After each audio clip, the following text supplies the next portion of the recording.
В эфире совместный проект «Радио Крым Реалии» и Первого канала Украинского радио.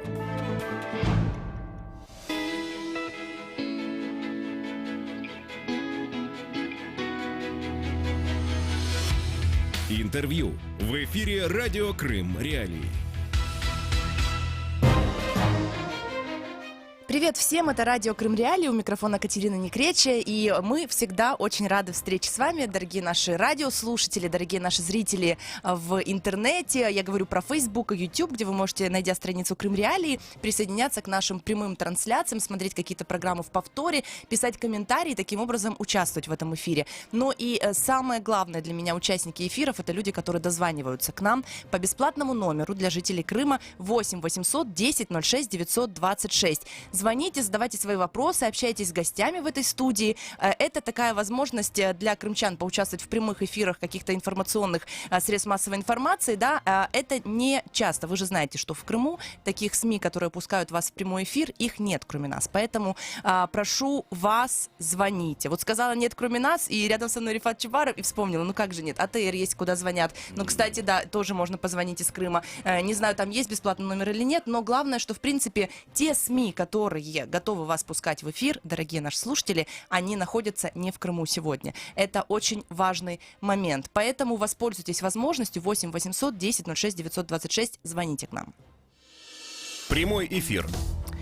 Вот я уже представила, Рифат Чубаров, глава Меджлиса крымско-татарского народа в нашей студии. Здравствуйте, Рифат. Ага. Добрый день всем. Сегодня Украина отмечает День Конституции страны, выходной день у всех, а мы с вами в прямом эфире общаемся с нашими радиослушателями. И тема программ уже вот 2 недели в дневных наших эфирах — это внеочередные парламентские выборы. Я напомню нашим слушателям и зрителям, что 21 июля они состоятся, и на этих выборах будет принимать участие ряд политиков крымских, крымско-татарских, общественных активистов из полуострова. Это очень важный момент. Это такая вот очень заметная история на этих выборах, да, и важно сказать, что вот эти вот общественные активисты, политики, молодые уже новые политики, которые переехали на материковую часть Украины после 2014 года, они действительно важны для нас часть, потому что они есть, да, частички Крыма, поэтому мы хотим познакомиться со всеми поближе. А кого знаем и кто так давно в украинской политике, как вы, например, также, да, Рифат Ага, то мы будем, конечно, вас расспрашивать и о том комплексе вообще этой политической истории, на что сейчас похожи эти парламентские выборы. Вот нужно сказать, да, что неожиданно для многих вы решили идти по спискам партии «Сила и честь» экс-главы СБУ Игоря Смешко. Неожиданно почему? Потому что в последние 5 лет в этом действующем ныне созыве Верховной Рады вы были с блоком Петра Порошенко. На президентских выборах вы поддержали кандидатуру Петра Порошенко, а потом и вас не оказалось в списках. У нас был Мустафа Ага в этой студии, Мустафа Джемилев, и он объяснил, что то место, которое предложили вам в политической силы Петра Порошенко на этих парламентских выборах, посчитали вы все вместе, что, наверное, можно попробовать в другой политической силе, но как-то вот вы третий сейчас с Игорем Смешко идете. Но вот тут вот вопрос, да, потому что Мустафа Джемилев в этой студии сказал, что может быть, то есть смотря сейчас по рейтингам, может быть и просчитались, потому что непонятно, все-таки политическая сила Игоря Смешко попадает или нет. И тут он сказал, что если случится так, что вдруг Рифат Чубаров не попадет в новоизбранную Верховную Раду, это будет очень нехорошо, да. Какие ваши ощущения? Потому что тут уже, конечно, оценки, рейтинги постоянно меняются. Если там после президентских выборов Игорь Смешко стал одной из даже феноменов той кампании, да, и казалось, что он точно пройдет в Верховную Раду, то сейчас, я как понимаю, по рейтингам есть разные оценки. Ваши ощущения какие? И ваша версия, может быть, как так получилось, что вы не идете с Петром Порошенко в политическом списке? Смотрите, здесь очень много сразу таких посылов, но я на них должен на все ответить, потому что в этом есть, видимо, и предназначение наших передач, чтобы мы были максимально понятны для тех, кто нас слушает. После той передачи, которую вы проводили с Мустафа Ага, мне пришлось с ним созвониться. Я был в то время далеко, я сейчас не помню, или в Баку, или в Женеве. В последнее время очень частые поездки. В Женеве было заседание Международного суда.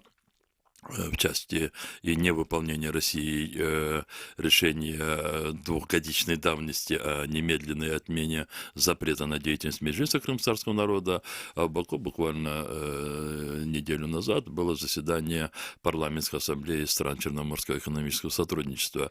Но Мустафа сказал о том, что, ты понимаешь, когда идет беседа на радио, иногда просто неудачные бывают формулировки. Я по поводу того, просчитались мы, не просчитались, проходные места, непроходные. Давайте я еще раз повторю то, что я буквально и написал, и давал интервью после того, как мы приняли решение по участию в парламентских выборах.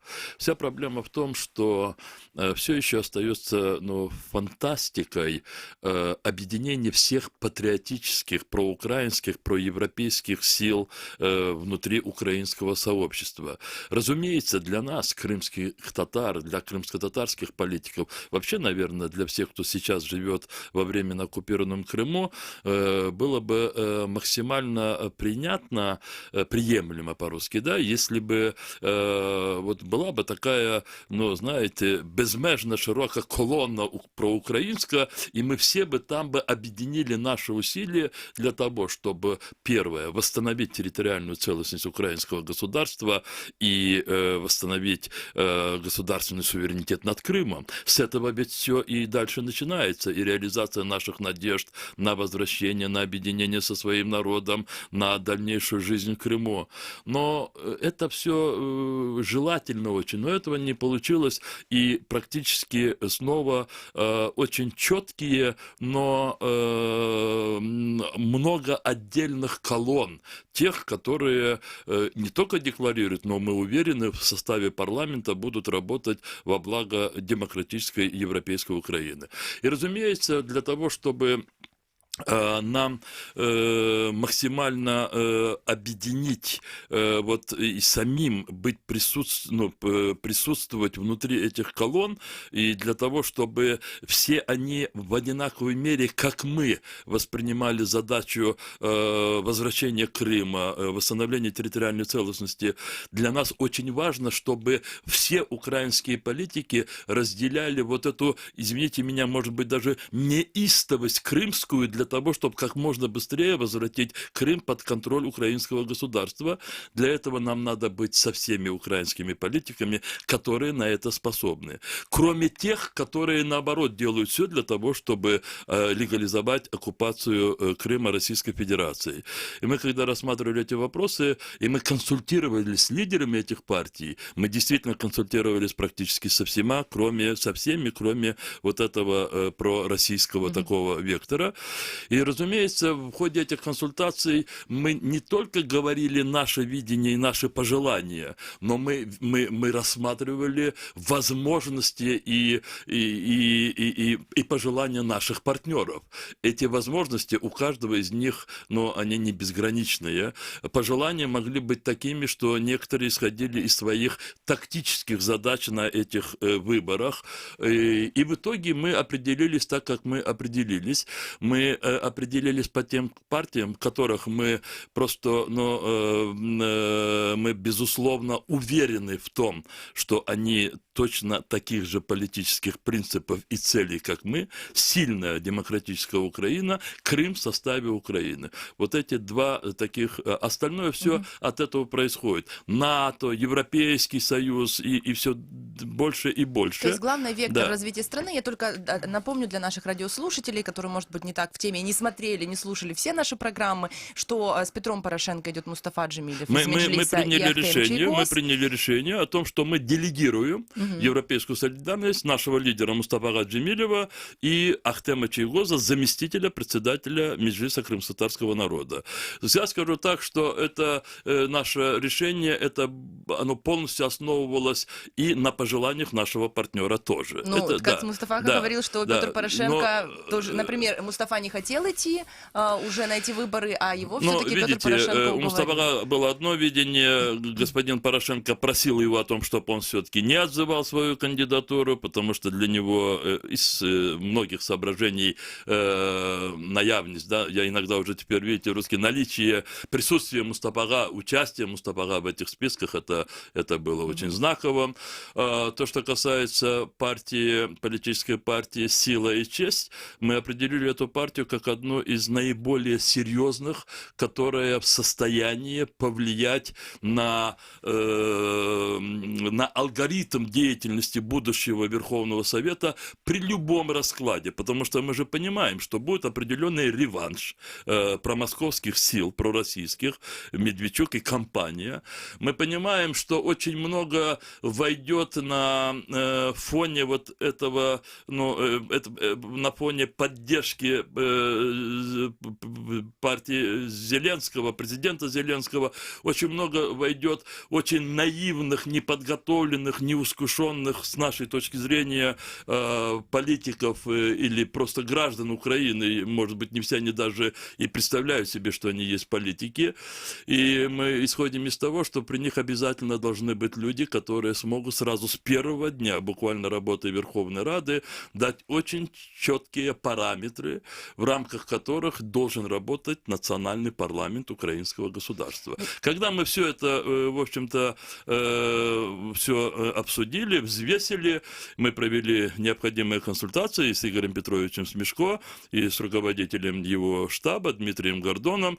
Мы посмотрели и обсудили тех политиков, которые также, скажем так, принимают участь в формировании избирательного списка политической партии «Сила и честь». И тогда было принято решение, что политическая партия «Сила и честь» будет рекомендован председатель Меджлиса крымтатарского народа. Я признателен тем, что лидер этой партии Игорь Смешко, он внял и, в общем-то, он разделил все наши соображения принятия такого решения. Многие считают, что, конечно, идти в списке с Рифатом Чубаровым — это и для политической силы большое приобретение, да, потому что вы уважаемый человек, у вас есть политический бэкграунд, и вы связаны с Крымом как никто, то есть у нас не так много политиков на общенациональном уровне, которые вот так вот близки к теме Крыма, поэтому тут еще и, грубо скажу сейчас, но многие считают, что выгодно и вас, конечно, иметь в списке. Смотрите, это тоже статус определенный для политической силы. И вы тоже меня, в общем-то, не первый день знаете, я пытаюсь политики максимально избегать таких критериев, когда кто кому выгоден, хотя политики очень часто бывает, дает очень большой эффект от деятельности конкретных политиков или политической силы, когда совпадают интересы, и, может быть, объединяются усилия, энергия этих людей. И в этой части, скажем так, я бы не говорил бы о том, кто кому как выгоден, но хочу сказать о том, что работая в составе своих коллег, буквально чуть больше месяца, я увидел о том, что, возможно, мы и раньше, я не говорю сейчас только лишь о Меджлисе крымско-татарского народа, я говорю в более широком понимании, возможно, это была одна из ошибок, когда в ходе предвыборных кампаний разные политические партии, которые, в принципе, желали одной цели, сильной демократической Украины,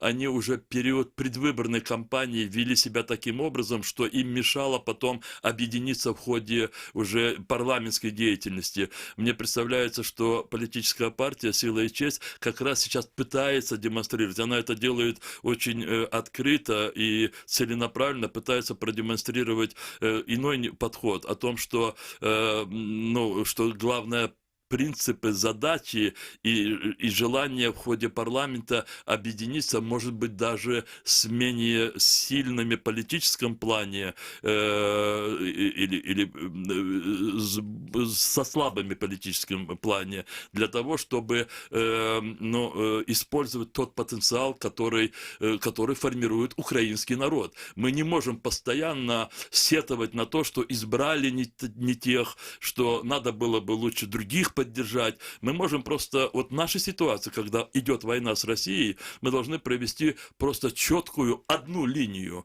Вот эти, которые хотят Украину снова подвести под колонию Москвы, а вот все остальные, несмотря на все их различия, во многих вопросах они хотят сильной, независимой Украины. Можете назвать политические силы, с кем бы вы никогда не вошли в коалицию, никогда бы с ними не сотрудничали? Вот те, наверное, которых вы называете вот пророссийскими силами, можете ли вы их озвучить? Чтобы было понятно. Это просто сказать их у нас сейчас. Я сейчас не буду называть очень много таких мелких. Из пятерки. Я, кстати, еще не всех успел и посмотреть, какие партии зарегистрированы, но это та сила, которая оппозиционный блок «За життя», и второй, я их еще и по названиям немного путаю, там, где Мураев, оппозиционная Вилкул, платформа, да. оппозиционная платформа. Эти две силы — это открытые,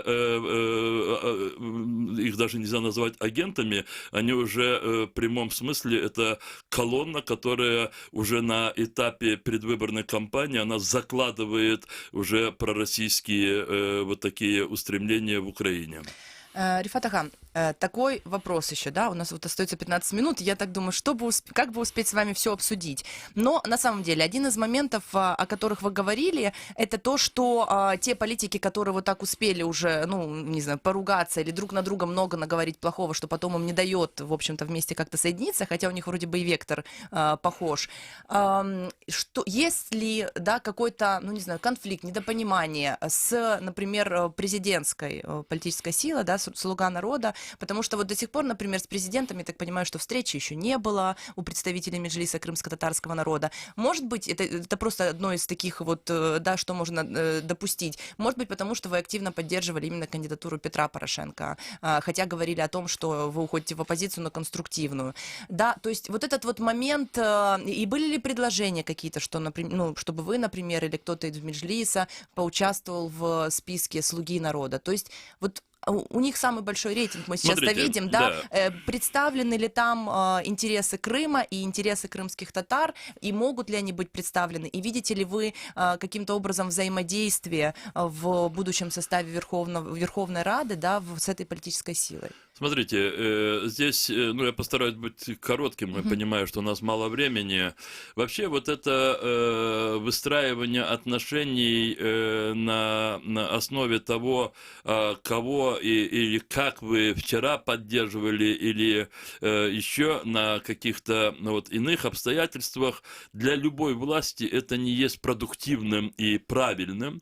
Я еще раз хочу подтвердить о том, что на президентских выборах, которые у нас состоялись несколько месяцев назад, практически все граждане Украины пытались определять свою позицию, исходя из критериев того, что мы выбираем главу государства, которая не просто является гарантом соблюдения Конституции Украины. Кстати, еще раз я хочу поздравить всех граждан Украины с Днем Конституции, который мы сегодня отмечаем, но который имеет и определенный опыт, и самое главное, команду, которая может реализовать те полномочия, которые законами и Конституцией Украины даются президенту Украины.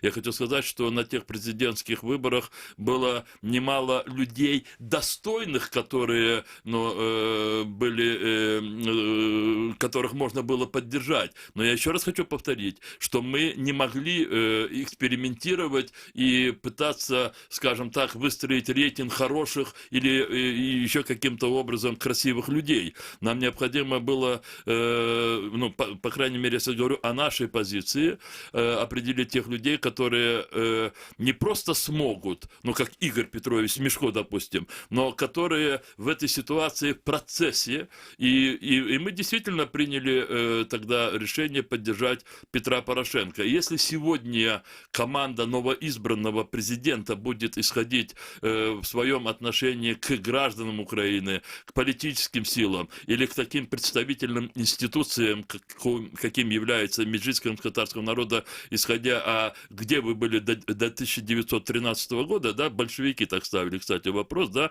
вернее, где вы были до 1917 года. Это будет, прежде всего, это будет ущербно для Украины, это будет для Украины плохо. И теперь отвечаю на ваш вопрос. У нас не было еще встреч, как Меджлиса, членов Меджлиса крымско-татарского народа с новоизбранным президентом Украины, господином Зеленским.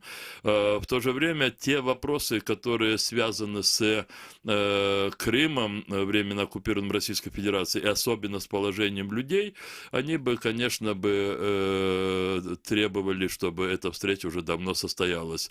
Но, видимо, в той команде есть свои представления о взаимодействии, о тактике. Возможно, они сейчас больше думают о результатах предстоящих парламентских выборов для своей политической партии «Слуга народа», но, может быть, это немножко относит на второй ряд интересы и проблемы собственного государства.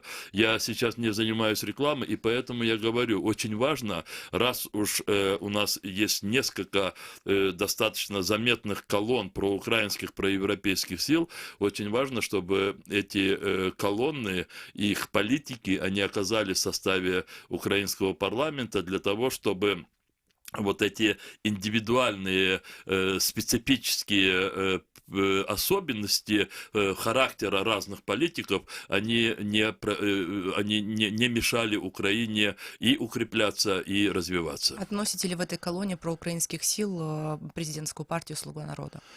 Все то, что касается взаимоотношений России и Украины, все то, что касается сегодняшнего состояния Крыма, все, что касается, собственно, риторики президента по сегодняшний день, я отношу это проукраинским силам, поскольку президент Украины исходит из того, что Крым, как и часть Донецкой и Луганской областей, являются оккупированными территориями российского государства, российским государством, оккупированными территориями Украины. Вы понимаете, я сейчас еще раз хочу, просто отвечая на ваш вопрос, еще раз сказать о том, что вот для меня, и я просто не сомневаюсь, что для миллионов и для миллионов украинских граждан Украины, украинских патриотов, очень важно наше совпадение позиций в самом главном вопросе. Я исхожу из того, что если эта риторика, которую сегодня господин Зеленский озвучивает, и буквально на днях он направил письмо приветствия в связи с Днем крымско-татарского флага, где очень четко назвал, что крымские татары – коренной народ Крыма, что Крым оккупирован Россией, что Украина возвратит Крым как территорию Украины.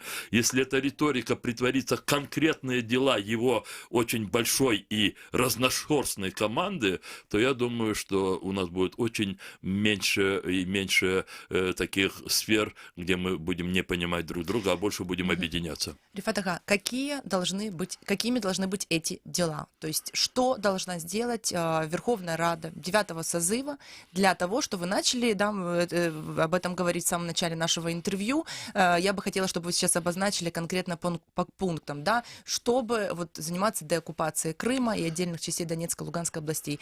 Вот именно даже по Крыму, может быть, да, более конкретно, если есть что сказать еще по Донецку, Луганску, что надо сделать? Вот есть ли какой-то план, видение в той политической силы по спискам, которой вы идете, или отдельно у Меджлиса, или отдельно у вас?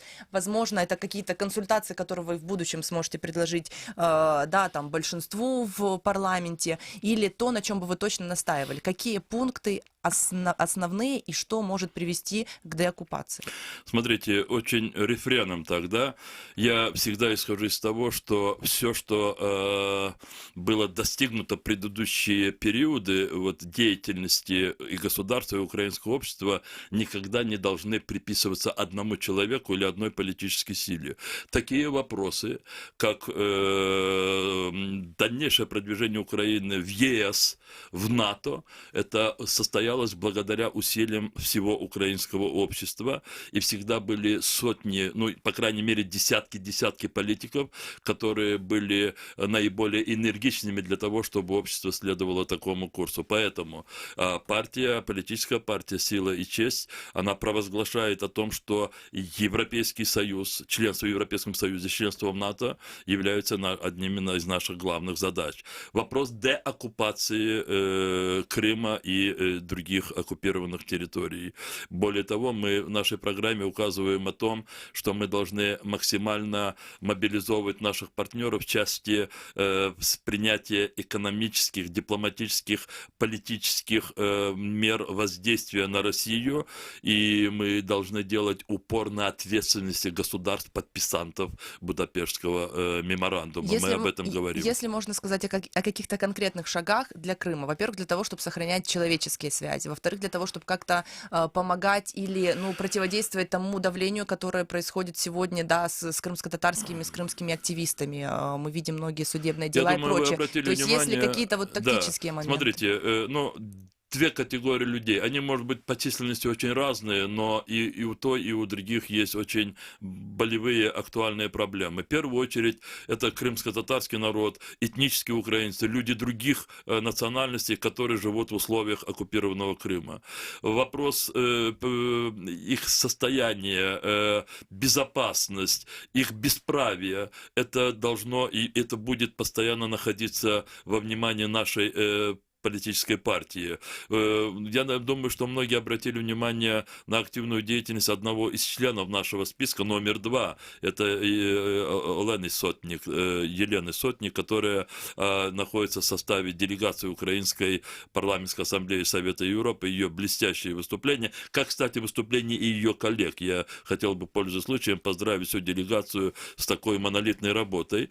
То, что касается другой категории, это вынужденные переселенцы. Я обратил внимание, тогда чуть вас поправлю, да, вы сказали, которые выехали после оккупации. У нас практически все, независимо от национальности, и крымские татары, и люди других национальностей, как и вы, мы все были вынуждены покинуть Крым. Я поправлю, я не крымчанка, да. Но на самом деле есть еще, есть, например, люди, которые выехали раньше, не по тем причинам, но они не могут вернуться к себе домой, это тоже равнозначно. Когда говорю о категории вынужденных переселенцев, да, то мы имеем в виду, что те, которые после оккупации, я действительно не знаю ни одного жителя Крыма, который по разным причинам, но некоторые просто, может быть, они так ощущали угрозу, некоторых выкинули, третьих освободили из тюрьмы и выкинули. У нас очень много людей, которые здесь, и, разумеется, они должны найти поддержку со стороны тех политических сил, которые могут их усилить в части их борьбы за возвращение в Крым и возвращение Крыма. И в той же части, и в то же время они должны рассчитывать на помощь государства, особенно то, что касается молодых людей, в их обучении, трудоустройстве. Здесь у нас, конечно, очень много проблем, несмотря на то, что меру возможностей здесь государство делает, но еще больше предстоит сделать. Мне представляется, эти вопросы, не представляется, просто они записаны в нашей программе. Но я хочу повторить и все равно прийти к главному, которое я разделяю, я из этого исхожу. Мы можем ежедневно пытаться решать десятки и сотни вопросов, направленных на то, чтобы облегчить положение людей как в Крыму, оккупированном Российской Федерацией, так и тех, кто был вынужден выехать. Но пока будет продолжаться оккупация Российской Федерации Крыма, количество и сложность этих проблем будет постоянно увеличиваться. Оккупация российская – это как некий генератор, который постоянно для людей будет продуцировать несчастье, репрессии, дискриминации и многие иные осложнения в их жизни. Поэтому, как мне представляется, главной задачей всех политических сил, которые войдут в парламент Украины, я еще раз хочу сказать, что политическая партия «Сила и честь» безусловно войдет в парламент Украины, поскольку те люди и Игорь Смешко, которые возглавляют эту партию, они своей деятельностью дают уверенность избирателям украинским поддержать эту партию. Я хочу сказать, что если все политические партии в национальном парламенте объединятся за то, чтобы как можно быстрее восстановить территориальную целостность Украины, как можно быстрее обеспечить контроль на Украины над Крымом и над некоторыми районами Донецкой и Луганской областей, у нас сразу исчезнут необходимости решать сотни и сотни болевых для людей проблем, которые присущи уже более чем, ну, наверное, если считать и количество жителей Украины в Крыму и жителей Украины на Донбассе, это более чем 7 миллионам человек. 7 миллионов человек, чьи проблемы в большинстве своем, не все проблемы, но в большинстве своем исчезнут тогда, когда мы восстановим территориальную целостность Украины. Рифат Ага, если у вас еще 10 минут, я бы хотела продлить немножко наш разговор Пожалуйста. в прямом эфире, да, если это возможно. Всем также вот маякую, что мы немного продлеваем. Потому что, все почему, да? Потому что есть еще вот несколько важных вопросов по поводу Крыма, которые, мне кажется, что вот надо успеть озвучить. Ваша позиция по этому поводу. Например, я сейчас озвучу, потом у нас закончится время на Первом канале Украинского радио. Мы продолжим на 105,9 FM на нашей волне и в наших видеотрансляциях. То есть это вопросы, значит, свободной экономической зоны, давать воду, не давать воду, электроэнергия, да, то есть вот эти вот такие и там продуктовые, так называемые блокады, которые мы увидели, которые происходят. Потому что это такие животрепещущие вопросы для многих жителей Крыма в том числе. Рифат Чубаров, глава Меджлиса крымско-татарского народа в нашей студии, и наше время на Первом канале Украинского радио подходит к концу, но радио Крым Реалии вещает на 105,9 FM круглосуточно, на сайте Крым Реалии, и в Ютубе и в Фейсбуке есть наши видеотрансляции. Я напомню, что у микрофона Катерина Некреча, и мы уже вторую неделю здесь с понедельника по пятницу фактически общаемся с крымчанами, с крымскими татарами, которые представляют Крым в первую очередь, да, и которые участвуют во внеочередных парламентских выборах, которые состоятся, мы уже знаем эту дату, 21 июля. Поэтому для нас важно понять мотивы и вообще какие-то стратегические планы и прочее. Можно Рифат я здесь Ага, просто скажу? да. Я скажу, что вы делаете очень большую работу. Я думаю, что во многом благодаря и вам, то, что вы объясняете и мотивы, и причины вот такого большого круга крымчан, которые в разных политических партиях. Я думаю, что в новом составе украинского парламента количество депутатов, жителей Крыма будет намного больше, чем в предыдущем. Это действительно интересно, это мы узнаем вообще по факту, да, когда будут результаты, безусловно, но сейчас разные оценки есть, и так все меняется, что, конечно, вы сами, я знаю, что говорили ранее в интервью, что оценки не хотите давать, потому что действительно, тут уж такое дело, на эту минуту может быть так, потом, значит, новые рейтинги пришли, или что-то случилось, какие-то заявления, все поменялось, но для нас важно узнать действительно вот мотивы. Все-таки относительно вот этих вот болевых точек, экономическая свободная зона, да, там, признание крымчан нерезидентами, это, об этом говорят очень многие крымские там журналисты и активисты, о том, что это вообще нарушение всех прав, и как это так, мы вдруг оказались в один момент нерезидентами в своей стране, да, это многих обижает. Все-таки давать воду, не давать воду. Мы за эти недели видели разные обращения, в том числе мы помним историю, значит, с Юрием Мешковым, первым последним президентом Крыма, который обратился к Зеленскому, чтобы тот дал воду Крыму. В то же время так много заявлений разных, то все нормально с водой, значит, российские власти в Крыму говорят, то проблемы есть, да, то есть все очень так непонятно в этой сфере, да, и все-таки вот там вот эта вот так называемая продуктовая блокада, это должно остаться, как оно сейчас есть, или что-то в этих вот направлениях, по вашему мнению, Верховная Рада будущего созыва должна изменить? Действительно, очень серьезные вопросы, они очень важные и для людей, которые в Крыму, и для тех, которые были вынуждены покинуть Крым. Поэтому я постараюсь немножко тоже коротко. То, что касается закона о свободной экономической зоне Крым и всех тех дискриминационных моментов, связанных с действием этого закона, я могу только лишь сожалеть о том, что мне и некоторым моим коллегам, которые были последовательны в своих усилиях, чтобы отменить этот закон, или, по крайней мере, отменить нормы, законами, которые дискриминировали выходцев из Крыма, вынужденных переселенцев. Нам это не удалось сделать, но я очень надеюсь, что в новом составе парламента, поскольку там уже не будет так сильно олигархическое крыло, которое было заинтересовано именно в этом законе, я надеюсь, что оно будет ослаблено, и мы этот закон отменим. Можете уточнить, что это за крыло? Расшифровать. Я как-то говорил, что те олигархи, которые были заинтересованы в продолжении этого закона, они были практически во всех фракциях, и в том числе правящих фракциях, и поэтому нам не удалось это отменить. То есть крупный бизнес, которому... Крупный бизнес, он был представлен практически во всех фракциях. Это первое. То, что касается вода, электричество, поставка оптовых товаров с Украины. Вы понимаете, эти вопросы, они могут обсуждаться в разных ракурсах, однако здесь ключевое слово «обсуждаться». И для чего, с какой целью?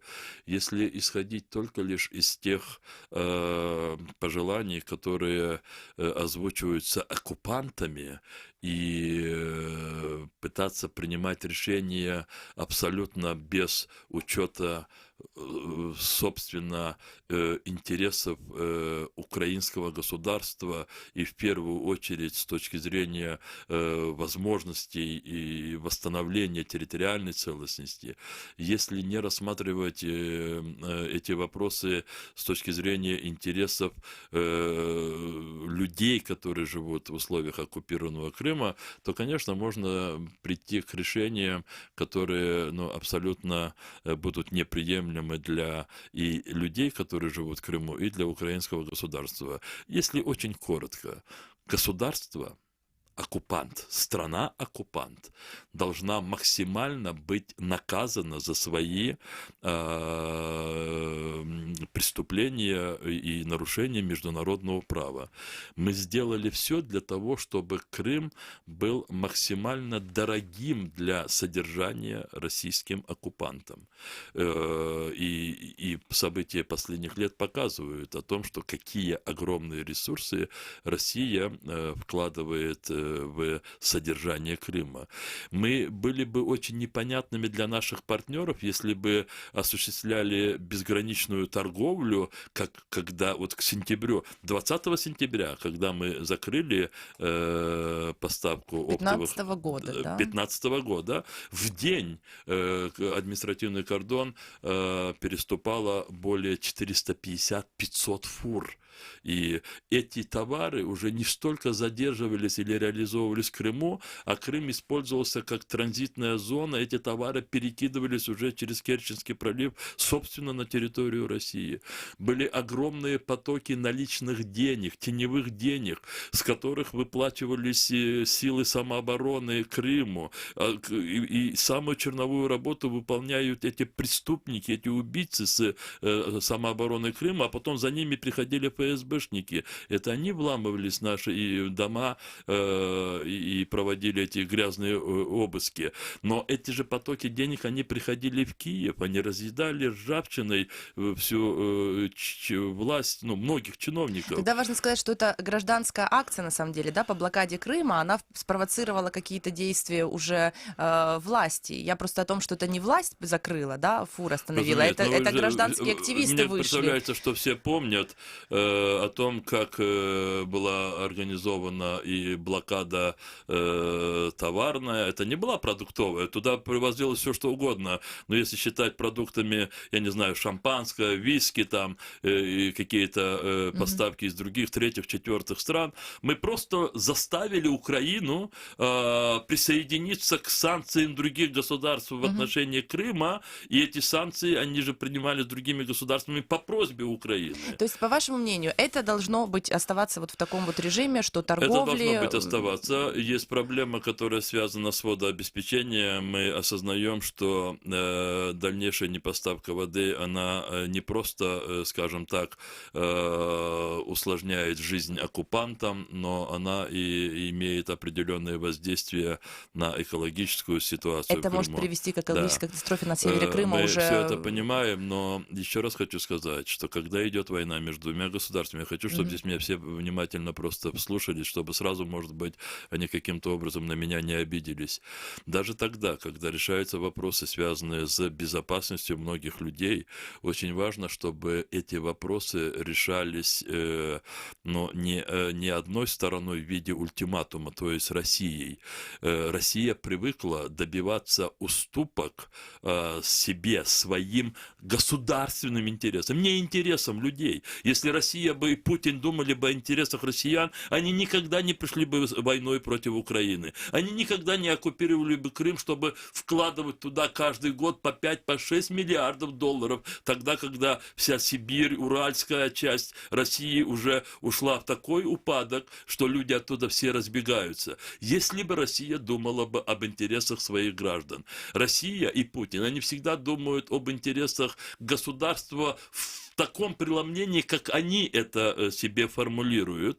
И поэтому российское государство в лице Путина, других политиков, они всегда хотят поставить на колени и западных политиков, и украинское государство, ставя им ультиматумы. Как несколько дней назад было возвращение полномочий российской делегации Парламентской ассамблеи Совета Европы. Ни одна резолюция Совета Европы, в том числе в отношении Крыма, в отношении крымско-татарского народа, в отношении Меджлиса крымско-татарского народа, в отношении жизни миллионов граждан Украины, которые живут в Крыму, ни одна из этой резолюций России не выполнена. Не выполнена. Но, тем не менее, Россия смогла добиться того, чтобы якобы в интересах диалога с Россией она должна сесть за стол переговоров, то есть она должна находиться в Парламентской ассамблее Совета Европы. А Сенцов, а Кольченко, а Кукуэ Мирусеин, а Сервер Мустафаев, а Ремзи Муратов и многие-многие фамилии, уже их настолько много, что мы даже не можем их сразу перечислить,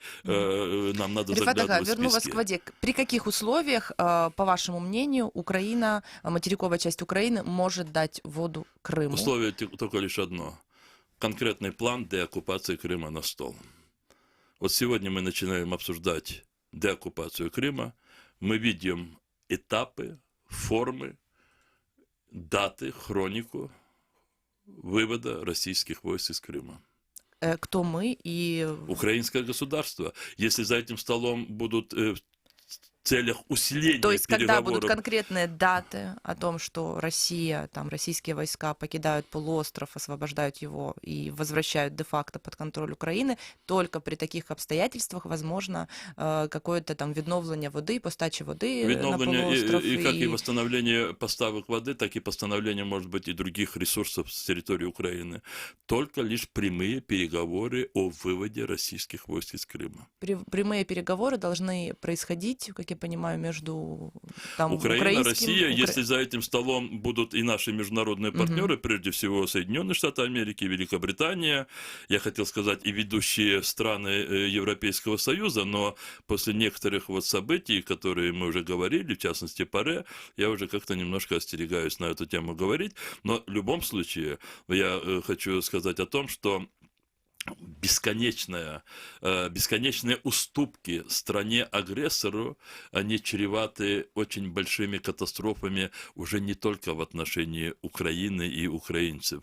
Я понимаю, что когда говорятся такие слова, они уже когда-то, это может быть немножко затерты, может быть, не все это осознают, но просто в истории человечества уже подобное переживалось в середине, в конце 30-х годов 20-го столетия. И постоянные уступки западных стран Гитлеру в ожидании того, что Гитлер будет выполнять больше волю вот этого, ведущих западных стран, они привели к тому, что разразилась Вторая мировая война, которая унесла 60 миллионов человеческих жизней. Вот видите, я сказал о том, что условия поставки воды, как и электроэнергии и других ресурсов с материковой Украины могут быть только лишь прямые переговоры о деоккупации украинских территорий, о выводе выводе российских войск с территории Украины. Что-то подобное и жесткое должно было быть со стороны Запада тогда, когда Россия рвется на международные площадки. Более того, должны были быть усиленные санкции, должны были быть приняты решения о эмбарго на российский газ. Вот просто перестали покупать российский газ. Я знаю, что это очень сложно, это очень затратно, но это очень дешево по отношению с тем, что придется заплатить в будущем, не дай бог. И поэтому, если бы было бы принято, вот как мы сейчас, Украина, говорим, вода – да, после деоккупации. Или в момент деоккупации, как минимум. И если бы так бы было с газом, российский газ – да, но с момента возвращения России правовое международное поле.